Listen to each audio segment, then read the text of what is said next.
복종이라고 하는 것은 내 생각을 내놓는 거예요. 내 생각을 내놓지 않는 한은 절대로 복종이 안 됩니다. 복종하면 하나님께 복받는 거 우리 다 알잖아요. 하나님께 복받는 비결은 하나님께 복종하고 순종하는 삶이다. 다 알아요.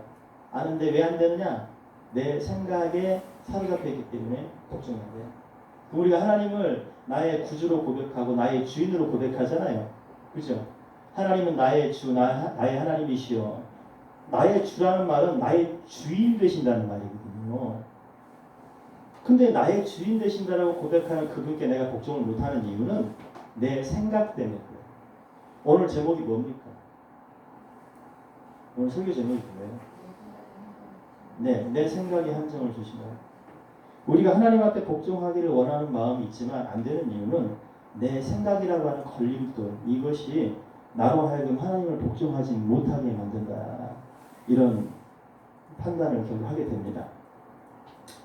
그래서 오늘 본문의 말씀 보면 좀 그것과는 좀 거리가 먼 이야기 같은데 한번 풀어보겠습니다. 오늘 본문을 보면서 오늘 본문의 1절부터 5절까지의 내용을 보시면 블레셋과 이스라엘이 전쟁을 준비하는 과정에서 다윗이 블레셋 편에서 이스라엘과 싸워야 하는 아주 난처한 상황에 지금 처해 있는 겁니다. 다윗이 지금 블레셋 땅에 망명을 요청해서 블레셋 아기스 왕과 함께 하고 있어요. 근데 블레셋과 이스라엘이 전쟁이 벌어졌으니까 다윗이 참전을 해야 됩니까? 말아야 됩니까? 참전을 할 수밖에 없는 거예요. 해야 되는 거예요. 안 하면 어떻게 되죠? 충성도를 의심받게 되잖아요. 전방에는 블레셋이 이제 수천 수백 명씩 인솔자가 있어가지고 진군하고 있고 후방에는 아기스 왕과 다윗이 뒤따라가고 있는 상황이에요. 본문이에요. 오늘 아벡이라고 하는 곳에 진을 쳤다고 하는 아벡은 이스라엘을 침공할 때 교두보로 삼을 수 있는 아주 굉장히 중요한 전략적 요충지다. 훗날 여기가 헬라화된 이제 도시가 헬라화되면서 헤롯 대왕이 자기의 붙인 이름 안티파테르라고 하는 그 이름을 따라서 이 지명을 이제 짓게 되는데 사도행전 23장 31절에 이 지명이 나옵니다. 아벡으로 나오지 않고 안티파테르 이렇게 해서 이제 지명이 나옵니다. 2절에 보면은 그들이 수백 명, 수천 명씩 수령들에 의해서 인솔을 받으면서 진군하게 되고 다윗과 아기스 왕은 후방에서 뒤따라가는 상황인데 3절 말씀을 보면 공동 번역의 3절 말씀에 이렇게 있습니다. 블레셋 방백들이 아기스 왕에게 이 히브리 놈들이 왜 여기 와 있어? 이렇게 지금 묻는 겁니다. 누구한테 하는 말이죠? 다윗과 그 수백 명의 군사들에 대해서 지금 이렇게 말하는 겁니다. 그랬더니 아기스 왕이 3절 하반절에 이렇게 말하죠. 아기스가 블레셋 사람들의 방백들에게 이르되 이는 이스라엘 왕 사울의 신하 다윗이 아니냐. 그가 나와 함께 있은지 여러 해로되 그가 망명하여 온 날부터 오늘까지 내가 그의 허물을 보지 못하였노라. 다윗이 이제 뭐랄까 변호해주고 있죠. 아기스 왕이. 자, 그랬더니 사실 이건 기만입니다. 왜 기만이냐면 다윗이 아기스 왕을 속이는 일들이 여러 번 있었어요. 공경에 처하니까 다른 여러 부족들을 치고 돌아오는데 아기스 왕이 물어봤죠. 오늘은 어디를 쳤느냐 그랬더니 다윗이 하는 말이 오늘은 유다 어느 성읍을 쳤습니다. 거짓말했거든요. 그러니까 아기스 왕이 생각할 때 그 이놈이 정말 믿을만하네. 망명해 와가지고 이제 정말 사울과 원수가 됐구나. 믿은 거예요. 그래서 그렇게 믿었기 때문에 이렇게 변호를 하고 있는 거잖아요. 사실은 다윗이 기만을 하고 속인 건데 지금 아기스 왕은 잘 모르고 있습니다. 자, 그래서 사무엘상 27장에 이제 그런 내용들이 좀 나오는데, 자, 오늘 4절 5절 한번 같이 읽어보겠습니다. 4절 5절. 블레셋 사람들이 다윗에 대해서 어떤 생각을 하고 있는지 본문에 나옵니다. 4절 5절 같이 읽습니다. 시작. 블레셋 사람의 방백들이 그에게 뭐한지라. 블레셋 방백들이 그에게 이르되 이 사람을 돌려보내어 왕이 그에게 정하신 그 처소로 가게 하소서. 그는 우리와 함께 싸움에 내려가지 못하리니 그가 전장에서 우리의 대적이 될까 하나이다. 그가 무엇으로 그 주와 다시 화합하리까? 이 사람들의 머리로 하지 아니하겠나이까? 그들이 춤추며 노래하여 이르되 사울이 죽인 자는 천천히요 다윗은 만만이로다 하던 그 다윗이 아닙니까 하니. 이 말이 무슨 말인가 하니, 다윗이 사울의 환심을 사기 위해서 전쟁터에서 갑자기 돌변해가지고 우리의 대적이 되면 어떻게 하겠습니까?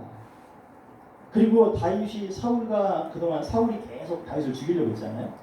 그래서 다윗이 사울의 환심을 사기 위해서 취할 수 있는 행동이라고 하는 것은 결국 우리 군사들의 목을 다 베는 거 아니겠습니까?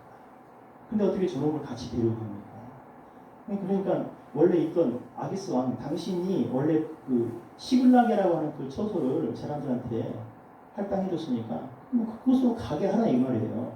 괜히 같이 전쟁에 참여해서 분란 일으키지 말고.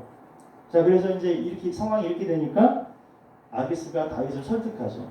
이 분위기가 안 좋으니까 너는 그냥 네 있는 처소로 돌아갔으면 좋겠다. 이렇게 이제 설득을 하죠. 자, 그랬더니 다윗이 그 말을 듣고 이렇게 말하죠. 8절에 다윗이 아기스에게 이르되 내가 무엇을 하였나니까? 내가 당신 앞에서 오늘까지 있는 동안에 당신에게 내가 무슨 어떤 허물을 내가 끼쳤습니까? 그러면서 왜 나를 참여를 못하게 합니까? 그러면 다윗이 막 이렇게 뭐랄까 불평 같은 그런 뉘앙스로 말을 하고 있잖아요. 마치 정말 사울의 군대와 싸우고 싶은데 거절당했다는 듯이 화를 내는 그런 느낌이에요. 여러분, 사울을 죽일 두 번의 기회를 다윗이 포기했는데 오늘 다윗이 사울의 군대와 싸우고 싶었을까요? 안 싸우고 싶었을까요? 안 싸우고 싶었어요. 근데 오늘 얘기는 속마음은 안 싸우고 싶지만 겉으로는 왜 나를 못 가게 합니까? 라고 이렇게 지금 제스처를 취하는 거죠. 실제로는 다윗이 사울과 싸우고 싶은 마음이 없어요. 왜? 사울을 죽이려고 했으면 진작 죽였지. 두 번이나 왕의 생명을 살려주고 또 지금 나가서 싸운다는 것은 지금 이스라엘 백성과 전쟁을 하는데 다윗이 참여한다는 말은 어떤 말이냐면 자기 동족을 자기 손으로 쳐야 돼요. 그 피비린내나는 전쟁터에서 자기 형제, 친척, 이웃, 자기 백성들을 무자비하게 죽여야 되는 전쟁에 자기가 참여하고 싶겠냐고. 실상은 그게 아닌 겁니다. 겉으로는 왜 나를 참전시키지 않느냐 그렇지만 속으로는 이런 거예요. 다행이다. 가슴 쓰그려. 만약에 불의한 사람들이 같이 가자. 너도 이참에 충성을 보여야지 하고 나를 끌고 왔으면 어쩔 뻔했냐고요. 진짜 어쩔 뻔했냐고. 속으로는 가슴이 쓰려는 거예요. 나 못 가게 정말 다행이다. 하나님 나가주시는 거예요. 자기 동족을 치지 않도록 하나님 나가주시는 거예요. 태영호 전 영국 주재 북한 공사 여러분 잘 아시잖아요. 한국에 망명했습니다. 그런 누구보다 한국의 충성심을 보이기 위해서 지금 국회의원이잖아요, 이분이. 근데 반공을 누구보다도 더 지향하지 않겠어요? 반공을 지향하고 이렇게 정치 활동을 하는 건 너무나 당연한 겁니다. 이분도 욕하는 사람 없지만 왜? 자기가 북한 이북 사람이었고 망명해가지고 한국에 와 있으니까 더 북한과 더 적대적이어야 자기 충성된 모습을 보이지 않겠어요. 다윗도 마찬가지인 겁니다. 다윗도 블레셋에 망명했기 때문에 이스라엘과 더 적대적인 상황인 것을 자기가 보여줘야 되는 상황인데 전쟁에 참여하지 않도록 하나님이 막으셨으니까 얼마나 다행스러운 일이냐고 이게. 잘된 거죠. 예, 잘된 겁니다. 자, 근데 문제는 이게 끝이 아니에요. 그렇게 해서 이제 자기 처소 시글락이라고 하는 지역으로 돌아왔는데 어떤 일이 벌어졌는 거니 아말렉 군대가 와가지고 자기 가족들, 재산, 어린아이, 노약자, 여자들 몽땅 다 잡아갔어요. 몽땅. 함께하는 사람이 최소한 600명인데 그 딸린 식구도 600명의 딸린 식구도 생각해보세요. 남자만 600명이면 곱하기 3을 해야 되지 않겠어요? 근데 거기 있는 모든 재산과 아이들, 사람들 다 잡아간 거예요. 다윗이 돌에 맞아 죽을 뻔했습니다. 진짜 성경 보시면 알겠지만 돌에 맞아 죽을 뻔했어요. 근데 이것도 하나님이 개입하셔서 빼앗긴 모든 재산과 아이들, 여자들, 부인, 가족들 다 되찾아오고 하나도 잃어버리지 않게 하나님이 다 도와주셨어요. 이것도 하나님이 도와주셔요. 오늘 이 모든 상황들을 우리가 보면서 이렇게 된 원인이 어디에 있었는가를 오늘 함께 찾으면서 말씀을 보려고 해요. 왜 이런 일이 벌어졌을까? 왜 블레셋 군대의 그 참전의 상황 속에서 곤란한 일을 겪게 되었고, 왜 시글락의 이런 낙타를 통해서 이렇게 어려운 일을 당했을까? 왜 이런 공경에 빠졌을까? 왜 다윗은 이런 엄청난 일들을 겪고 고통을 받게 되었을까라고 하는 원인이 있단 말이죠. 그 원인을 우리 성경 다 찾겠습니다.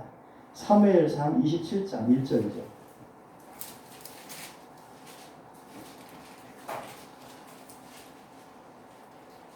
사무엘상 27장 1절 2절 같이 읽습니다. 시작. 다윗이 그 마음에 생각하기를 내가 후일에는 사울의 손에 붙잡히리니 블레셋 사람들의 땅으로 피하여 들어가는 것이 좋으리로다. 사울이 이스라엘 온 영토에서 다시 나를 찾다가 단정하리니 내가 그의 손에서 벗어나리라 하고, 다윗이 일어나 함께 있는 사람 600명과 더불어 가드 왕 마옥의 아들 아기세게로 건너가니라. 이것 때문에 된 겁니다. 여기에 중요한 단어가 있죠. 1절에 다윗이 그 마음에 생각하기를. 이게 문제의 발단이었습니다. 내 생각에는 여기 있다 죽겠구나. 이제 블레셋 땅을 가자 했거든. 근데 생각해보세요. 지금 피난 생활이 10년이에요. 근데 한 번도 사울에게 안 붙잡혔어요. 10년 동안 하나님 도와주셨거든요. 근데 왜 이제 와서? 10년 동안 하나님의 보호를 받으면서 죽임을 당하지 않고 위기 때마다 하나님이 다 벗어나게 해주신 걸 본인이 알고 있는데 왜 이제 와서 내 생각에는 이제 이 땅을 벗어나야 된다고 생각을 했겠냐 이 말이에요. 이게 우리의 모습이에요. 지금까지 하나님이 인도하신 걸 내가 다 경험하는데 왜 이제 와서 인간적인 생각에 스며들어서 이제 이 땅을 벗어나야 내가 살겠구나라는 생각을 했을까? 아브라함이 흉년이 되니까 내가 애굽 땅으로 가야 살겠구나. 보따리 싸서 애굽으로 내려가죠. 부인 빼앗길 뻔했죠? 예, 그렇습니다. 내 생각이라고 하는 게요, 참 이게 문제입니다. 여러분, 내 생각은 내 편입니까? 남의 편입니까? 철저하게 내 편이에요. 내가 가지고 있는 내 생각이라고 하는 것은 철저하게 내 위주예요. 내 위주고 내 이익을 뒷받침하고 내 생각이라고 하는 것은 철저하게 내 위주, 내 편이에요. 그래서 내 생각이라고 하는 것은 하나님의 뜻에 굴복하지 못하게 합니다. 이제까지 10년 동안 하나님의 은혜로 살아왔는데도 불구하고 아차 하는 순간에 내 생각에 밀려 들어오니까 이런 어리석은 결정을 했습니다. 근데 그 결정을 할 때는 굉장히 좋아 보였습니다. 아, 이제 블레셋 땅으로 망명하면 내가 좀 편하게 살겠구나. 근데 참 묘하죠? 내 생각으로 결정하면 당장은 좋아 보이는데 이제 한 발 한 발 깊이 들어가다 보면 공경일치 않은 상황들이 마구마구 들어오죠. 여러분 이런 일들 경험해 보셨죠? 안 해보셨어요? 아유, 저만 경험했나요? 우리 자주 경험하는 일입니다. 근데 이것도 자주자주 경험할 필요가 있어요. 왜냐하면 경험을 해야 똑같은 행동을 하지 않게 되니까. 다윗 자신도 과거에 이런 결정이 훗날에 어떤 일들이 벌어질 걸 몰랐단 말이에요. 그러니까 우리가 이런 결정들을 하게 돼요. 여러분, 내 생각의 함정을 조심하시기 바랍니다. 네, 다윗이 만약 전쟁을 피하지 못했다면 정치적으로 큰 치명타를 입게 됩니다. 뭐냐면 동족을 죽인 비정한 배신자, 훗날 왕은커녕 평생 망명 생활해야 될지도 몰라요. 그죠? 정치적으로 치명적인 거예요. 야, 네가 과거에 블레셋과 합쳐가지고 우리 동족을 치더니 네가 우리 왕이 돼? 왜 박정희 대통령이 그런 많은 치적이 있는데도 지금까지 욕을 먹는 거죠? 그 사람이 일본군과 합쳐서 우리 조선 사람들을 쳤잖아요. 그 양반의 업적이 아무리 뛰어나도요, 악을 행한 것들에 대해서는 지워지지 않습니다. 그러니까 대통령으로 국가를 통치했어도 한때 일본군과 함께했던 흔적 때문에 지금도 친일파라는 욕을 먹잖아요. 다윗이 똑같은 상황에 처할 뻔했다니까요, 지금. 두 번째는 영적인 치명타죠. 왜냐하면 이스라엘의 왕이 되지 못할 경우에 어떤 일이 벌어지는 거니? 하나님께서 다윗을 통해서 행하시고자 하는 그 모든 계획이 다 무산되는 거예요. 그죠? 여러분, 우리의 행동과 생각 하나가 우리의 미래를 결정하는데, 더 중요한 문제는 하나님이 저와 여러분을 통해서 우리를 쓰시고자 하는 그 놀라운 계획들이 있어요. 우리 인생 여정을 통틀어서 하나님이 이끌어 가시는 계획이 있어요. 그 계획이 다 깨져버린단 말이에요. 그래서 우리가 하나님께 복종해야 될 이유가 바로 여기 있습니다.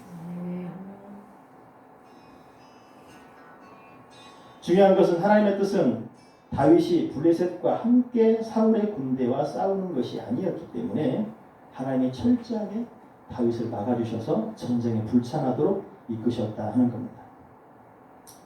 용인의 성리교회라고 하는 교회가 있는데, 여기 모 교회 장로님이 처음 예수 믿을 때, 그러니까 장로님 되기 전에 처음 예수 믿을 때의 간증입니다. 어느 여름날 고개를 넘어 큰 양계장에 있었는데, 그 양계장 주인이 서울 사람입니다. 근데 그 양계장에서 그 씨 닭을 파는 거예요. 씨를 내는 닭을 파는 거예요. 그래서 이제 그 닭을 사기 위해서 그 양계장을 가는데, 그분이 서울 사람이라 주일만 내려와요. 그러면 그 닭을 타려면 주일을 청소를 못해요. 주일 청소 못하는데 어쩔 수 없이 그 닭을 사기 위해서 주일을 범하고 간 겁니다. 그래가지고 리아커에다가 닭을 왕창 싣고 오는데, 집에 올 즈음 고개 두 개를 넘어서 이제 집에 올 즈음 됐는데 소나기가 와버렸어요. 소나기가 와가지고 닭이 다 죽어버렸네. 뭘 범하고요? 주의를. 예, 주의를 범하고 닭사로 가가지고 닭이 다 죽어버렸어요. 그리고 이제 몽땅 배를 맞고 나서 닭이 다 죽고 나서 이분이 생각했답니다. 주의를 보면서 내가 벌을 받은 건가? 그리고 또 한쪽에 에이, 그럴 수도 있겠지, 우연이겠지, 그럴 수도 있지. 그렇게 하고 이제 집에 돌아온 겁니다. 그러다가 봄철에 모내기를 하게 되는데, 그날 아침이 주일입니다. 영 찜찜하죠. 주일날 한번 그렇게 일을 당했습니까? 온 동네 사람들이 다 시골에서 품앗이 하잖아요. 근데 빠질 수도 없고 주일은 지켜야 된다. 그러면서 어쩔 수 없이 주일을 범하고 모내기에 갑니다. 그래서 한참 모를 신고 있는데 아들 녀석이 노두렁에서 이렇게 모내기 하고 이제 하는 것을 구경하고 있는데, 갑자기 막 소리가 나는 거예요. 놀래가지고 보니까 그 근처에 묶여있던 소가 점점 스물스물 움직이더니 아들내미 얼굴 뒷발로 차버린 거예요. 모내기고 뭐가 그냥 그 아이 데리고 병원 가가지고 치료하더라고. 그리고 돌아와서 주의를 보면서 하나님이 이렇게 벌을 주셨나? 또 한쪽 마음에 에이, 그럴 수도 있지, 우연일 거야. 근데 마음은 어때요? 찜찜해요, 안 찜찜해요? 엄청 찜찜하죠. 그리고 나서 이제 가을이 됐습니다. 가을이 됐는데, 가을에 뭐 해야 돼? 타작해야 되죠. 근데 그때 또 주일이 또 다가왔습니다. 품앗이를 타작을 해야 되는데, 내가 이번에 반드시 주일을 지키자 하고 이제 주일을 지키려고 하는데, 아버지가 엄청 엄한 거예요. 야, 1년 농사 망치려고 하느냐. 이제 빨리 정리해가지고 타작을 해야지. 1년 동안 고생한 게 얼만데. 그래서 막 야단을 치면서 그 아버지가 빨리 탈곡하게 가져오라고. 그래서 왕창 싸놓고 탈곡을 하는데, 갑자기 또 으악 소리가 나는 거예요. 아버지가 탈곡하다가 탈곡기에 손이 들어간 거예요. 그래가지고 수원까지 와가지고 급하게 그냥 탈곡기고 다 내동댕이 쳐버리고 완전 손가락 3개를 잃었어요. 손가락 3개를 잃었구나. 그리고 나서 이 장로님 되기 전에 처음 얘기를 드립니다. 다시는 주의를 범하지 않았죠. 그리고 내 생각이라고 했던 거 있잖아요. 내 생각. 우연이겠지. 이제 그게 결코 우연이 아닌 거예요. 이분에게는. 똑같은 상황이 벌어질 때 이게 더 이상 우연이거든요. 그리고 이제 신실하게 하나님을 잘 섬기고 나중에 하나님께 영육간의 복을 받아서 훌륭한 장로님이 되셨다는 간증이 있습니다. 여러분, 내 생각이 나를 망하게도 하고 흥하게도 하는 것 같습니다. 열왕기 하 5장 7절에 보면 나아만 장군이 그렇게 말합니다. 내 생각에는 그 다음 문장이 뭔지 아세요? 내 생각에는 나를 깨끗한 물에 이렇게 나를 엘리사가 와가지고 내게 안수해가지고 이렇게 그리고 내 생각에는 이렇게 해서 내 병을 고쳐줄 줄 알았는데 아니 더러운 물에 7번 들어가서 몸 깨끗하다니까 화가 난 거예요. 나만이 내 생각에는이라는 그 생각 때문에 망할 뻔했어요. 그래도 그 시종이 아니 그거 지금까지 고생해서 여기까지 왔는데 그 물에 들어가라고 한 그 말이 그렇게 노여워할 일입니까? 들어가서 한번 해보십시오. 순종해보십시오. 좀 복종해보십시오. 시종이 그런 거예요. 근데 분노를 가라앉히고 복종했더니 피부가 어린아이처럼 됐다고 했습니다.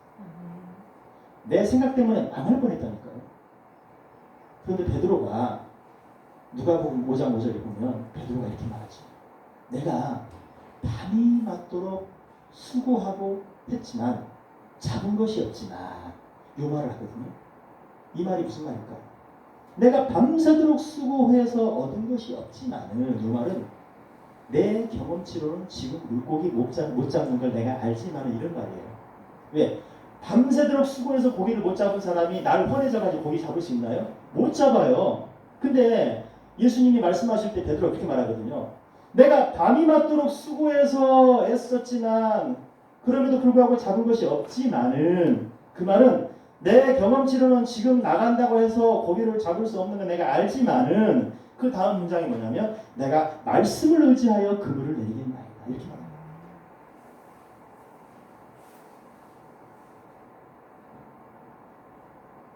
우리의 생각이 이렇게 문제입니다. 베드로가 자기의 생각을 다 내려놔요. 자기 경험을 내려놔요. 자기의 상식도 내려놓습니다. 그리고 금을 들쳐매고 깊은 데로 가죠. 그랬더니 그물이 찢어지게끔 물고기 잡힌 거예요. 이게 충격입니다. 그리고 베드로가 하는 말이 주여. 앞에는 선생님이라고 했거든요. 앞에는 선생님이 그랬거든요. 근데 그물이 찢어지게끔 잡히는 걸 딱 상황을 보더니 이제 존칭이 달라졌어요. 주여, 나는 죄인입니다. 나를 떠나십시오. 이렇게 말합니다.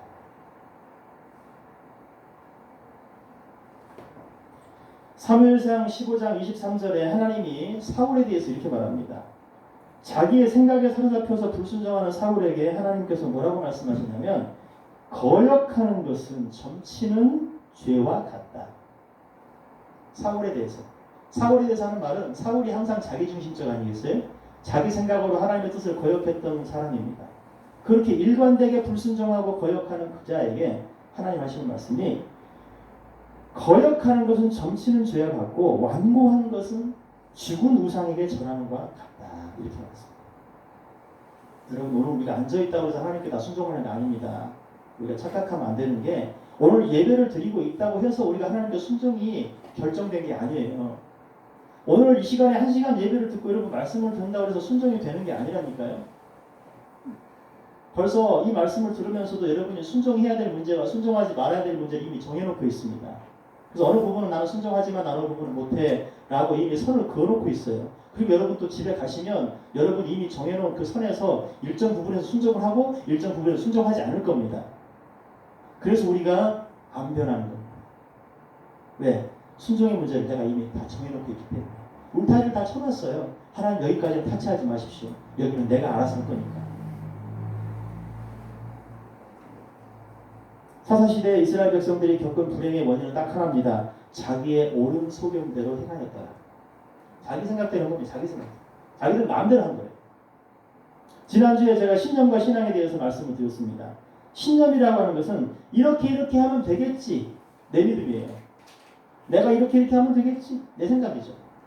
신앙은 뭡니까? 주님의 말씀대로 해야지. 그게 신앙이에요.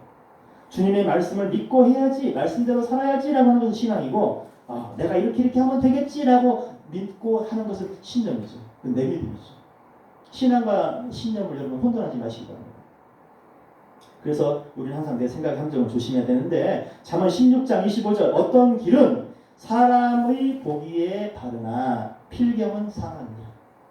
어떤 길은 내가 보기에 옳아 보여도 결국은 망하는 길이 있다고 잠언에서 말씀합니다. 저와 여러분이 옳게 여기는 길들 망하는 길들도 있어요. 예, 내가 보기에만 옳을 뿐이에요. 그래서 이사야 55장 8절에 이는 내 생각이 너희의 생각과 다르며 내 길은 너희의 길과 다릅니다. 바울은 고린도전서 1장 25절 이렇게 말합니다. 하나님의 어리석음이 사람보다 지혜롭고 하나님의 약하심이 사람보다 강하다. 우리가 아무리 뛰어나도 하나님의 어리석음에 미치지 못하고, 그렇죠?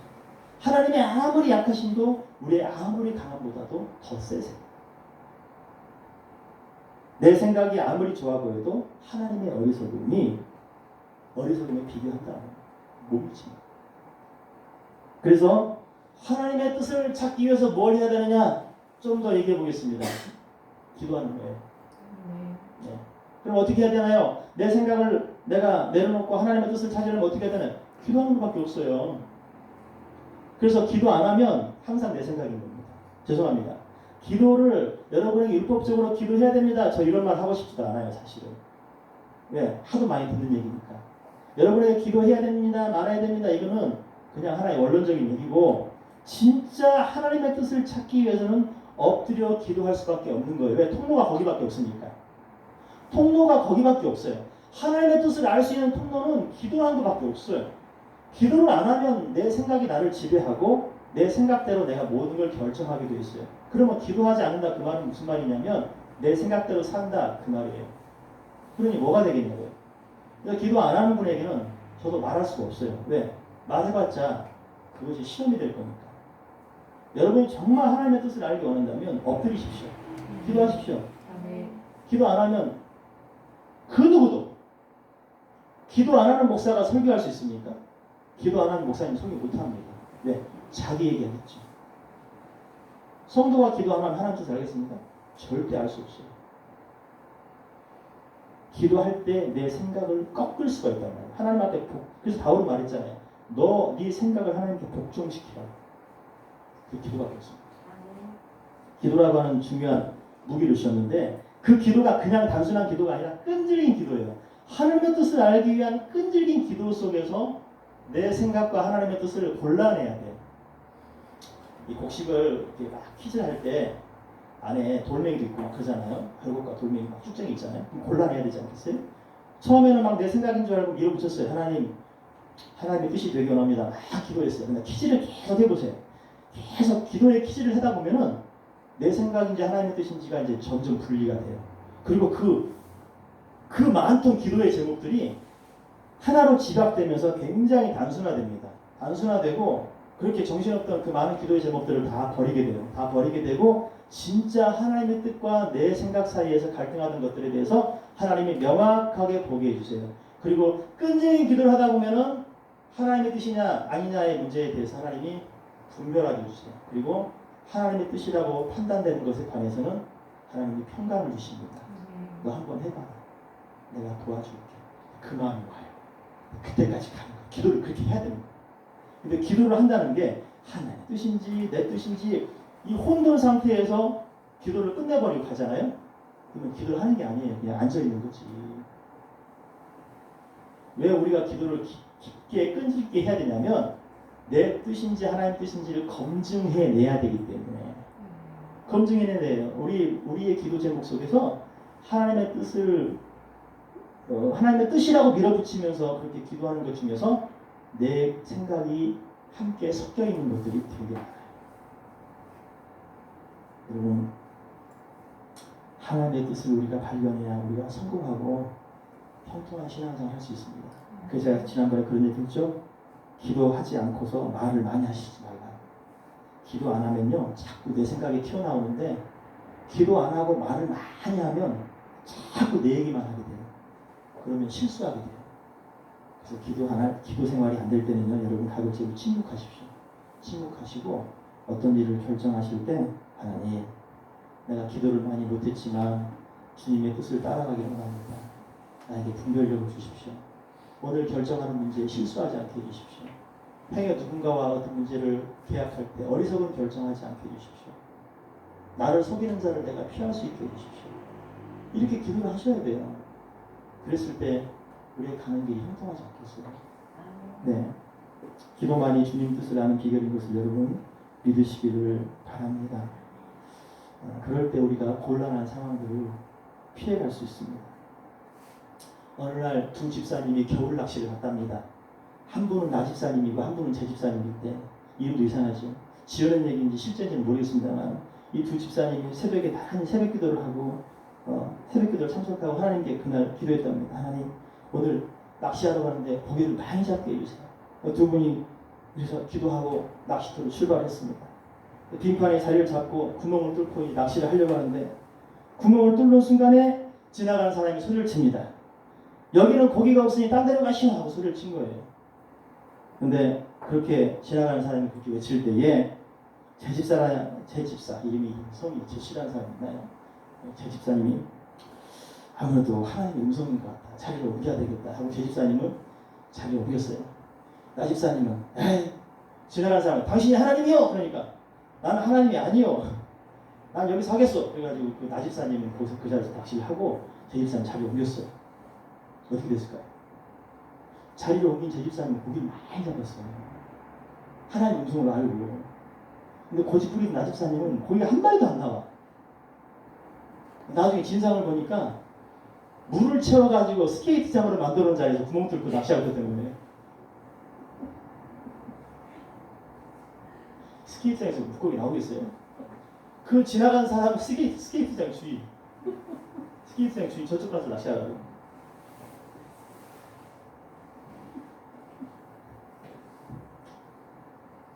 조지 투루엣이라는 사람이 이런 말을 했네요.